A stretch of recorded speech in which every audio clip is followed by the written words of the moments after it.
त्याच्यानी गुरुदेव महाराष्ट्राचे आराध्य सगुण साक्षात भगवान पांडुरंग त्यांच्या साक्षीने सर्व जमलेले वारकरी संप्रदाय शेतकरी संप्रदाय सगळे ज्या ज्या पद्धतीने इथे जमलेले आहे ज्या संप्रदायाचे त्यांच्या सगळ्यांचा भाव एकच आहे. संत भूमी आबाद करायची आम्हाला संत भूमीसाठी आवाज उचलायचा आहे.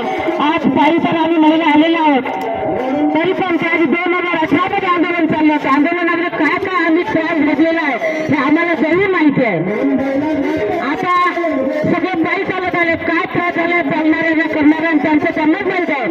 भगिनीने जास्तीत जास्त पुढाकार घेतलेला काही अर्धीच महिला आमच्या गाडीमध्ये मागे थांबलेले आहेत. काही अर्धे लोक मागे थांबलेले चालणारे आणि काही आम्ही पुढे आलेलो आहोत त्यासोबत. पण अशा मंडळी आमच्या मध्ये बोलणारे नाही आहे प्रॅक्टिकल काम करणारे बोलणारे ते काय कधी करतात म्हणते पण करणाऱ्याचं जो आम्ही प्रॅक्टिकल जो काम करतो ना त्याला माहीत आहे कुठून कुठून कशा कशा योजनेतून ते जात आहे. आज मधुसूदन महाराज 1 रुपये त्यांच्या खिशात नसताना हा फकीर लढत आहे हे आम्हाला कळू नाही वारकऱ्यांना. एक वारकरी आमच्या सेफ्टीला नाही आहे. आम्ही सगळ्या भागातून 4 साईडनं मंडळी जमा झालेले आहोत. पंढरपूर बाबा आलेले आहेत आम्ही नांदेड जिल्ह्यातून आलेलो आहोत आणि प्रत्येक पैठण कुठून सगळे पुण्यापासून मंडळी गोळा झालेले आहे. वारकरी संप्रदाय एकही माणूस आमच्या सोबत नाहीये.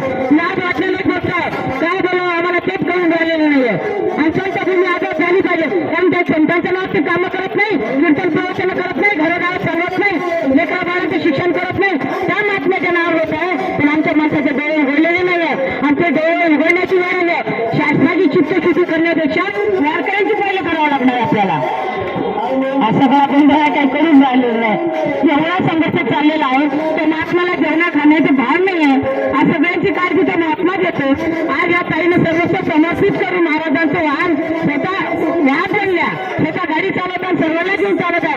असं महिला मंडळ आघाडीवर आहे. आज जेवढ्या महिला आहेत तेवढ्या प्रॅक्टिकल काम केलेलं आहे महाराजांसाठी. एकही अशी नाही का त्यातली अशी नाही प्रत्येक महिला बोलू शकतात अशा महिला तयार झालेल्या आहेत महाराजांच्या संपर्कामध्ये. असं आंदोलन करायचं आहे आणि शांतीच्या मार्गाने करायचं आम्हाला क्रांती करायची नाही आहे. जो लढाचे असेल तर महापुरुषाचा आपण इथपर्यंत आणलेला आहे. फक्त आम्हाला काय मागणं आहे 100 फुटावर संरक्षण डोंगराला पाहिजे बाकी काही मागणी नाही आहे. आमच्या मुलाबाळांना लग्न करून द्या की शिक्षण लावून द्या की आमच्या मुलाबाळांना ड्युट्या लावून द्या हा प्रश्न आहे का आमचा. एकट्या गावाचा प्रश्न आहे का नाही सर्वांचा तुकोबार आहे. सर्वांचा एकच उद्देश आहे त्या तुकोबाराची संत भूमी आजाद झालीच पाहिजे हा प्रश्न आहे.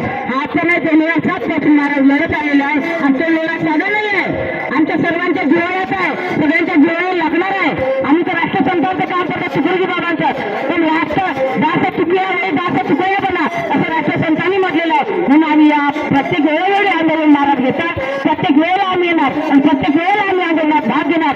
जीव जाओ प्राण जाओ तर आहे. आम्ही देहाचा विचार करणार नाही. महाराजच करत नाही त्यांच्या पाठीत आम्ही सगळे वाहनाचे नाव आणि आम्ही कोणी कमी नाही आहे. याच्यामध्ये सर्वांनी हा लढा लढत असताना सर्वांनी आपले सर्वस्व समर्पित करायचं आहे. इथं खाण्याची पाण्याची सगळी व्यवस्था आम्हा सर्वांना लावणार आहे. मधुसूदन महाराजांचं काही लक्ष नाही काय काय करणार ते महात्मा आम्हा सर्वांना ती व्यवस्था लावायची आहे. म्हणून इथं बसलेले आहे तुम्ही सगळ्यांना विनंती आहे हे सगळे पायी आलेले आहेत दुःखी लोक पीडित झालेले रस्त्याने प्रवासामध्ये यांची काही सेवा करू नका. पण महाराजांना अन्याय होऊन राहिलेला आहे त्यांच्यावर अत्याचार होत आहे त्याच्यावर आवाज उचलला नाही. याच्यानंतर महाराजांना असं काही होणार नाही याची दक्षता आम्हाला सर्वांना घ्यायची आहे. तरच आपण खरे त्यांची सारखी बनू शकतो.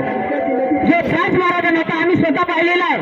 आमच्यावर सुद्धा मागच्या 11च्या आंदोलनामध्ये माझ्या सुद्धा मागे गाडी लागलेली होती. आम्हाला जनसमाज याच्यामुळे आम्हाला जो आवाहन करणार आहे तोच जैलामध्ये गेला. असे आम्हाला कितीतरी त्रास झालेला संघर्ष झालेला आहे. महाराजांनी तितकं लढा लढल्या त्या 2018 मध्ये खूप त्रास झाला महाराजांनी पण महाराज न सांगता या पद्धतीने काम करत आहेत. त्याच्यानंतर आमचे सेवकराम दादा सुद्धा बोलणार आहेत.